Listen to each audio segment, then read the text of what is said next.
Brigadier retired Haris Nawaz साहब भी हमें ज्वाइन कर चुके हैं। हारिस नवाज साहब, सबसे पहले तो वक्त के लिए बहुत शुक्रिया। खैबर पख्तूनख्वा की हुक्मरान सियासी जमात और फितनल खवारिज का गठजोड़ फिर से बेनकाब हो गया है।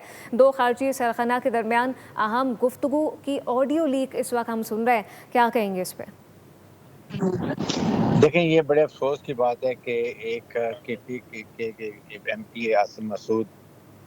अच्छा, ऑब्वियसली अफसोसनाक सूरत हाल तो है ही और अलार्मिंग सिचुएशन भी है, लेकिन ऑडियो लीक में खवारिज ने MPA आसिम मसूद से खुसूसी हमदर्दी का इजहार किया है, जो कि गौर तलब है। फितनल खवारिज के दहशतगर्द ने आसिम मसूद को भत्ते की पर्ची दी। अफगानिस्तान में बैठे खारजी सरखना बादशाह ने फौरी मुदाखलत की हुक्म दिया। आसिम मसूद को अगवा ना किया जाए।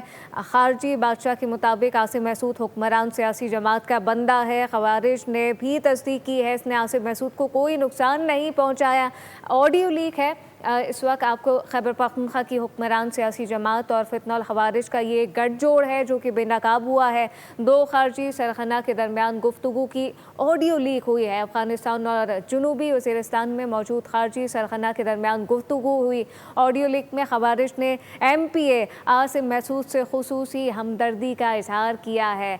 TTP और PTI भाई भाई, PTI और फितनल खवारिज का गठजोड़ एक मरतबा फिर से सामने आ चुका है, जबकि अफगानिस्तान में बैठे खारजी सरखना बादशाह ने फौरी मुदाखलत की। हारिस नवाज साहब, कंटिन्यू कीजिएगा।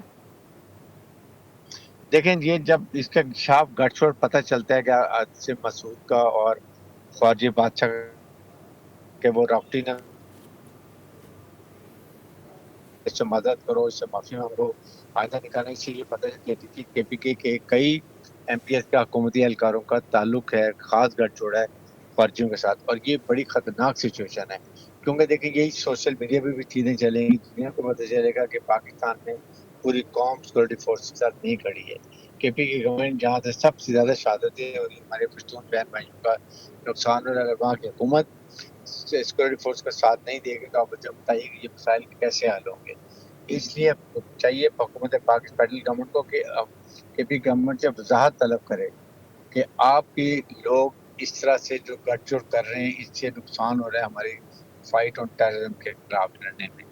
और सेकंड साथ KPK गवर्नमेंट को इजाज़त महसूस से भी वजाहत देनी चाहिए और फिर उसके खिलाफ सख्त कार्रवाई भी होनी चाहिए, डिसिप्लिनरी एक्शन भी होना चाहिए। ये बहुत अफसोस की बात है, जब तक पूरी कौम खास तौर पे KPK में जहाँ सबसे दहशतगर्दी हो रही है, जहाँ सबसे ज्यादा जान माल का नुकसान हो रहा है हमारे पश्तून बहन भाइयों का, अगर वहाँ ये हम इकट्ठे साथ नहीं होंगे तो KPK में और नुकसान होगा और इससे हमारे मुल्क में दहशतगर्दी लड़ाई को बड़ा फर्क पड़ेगा।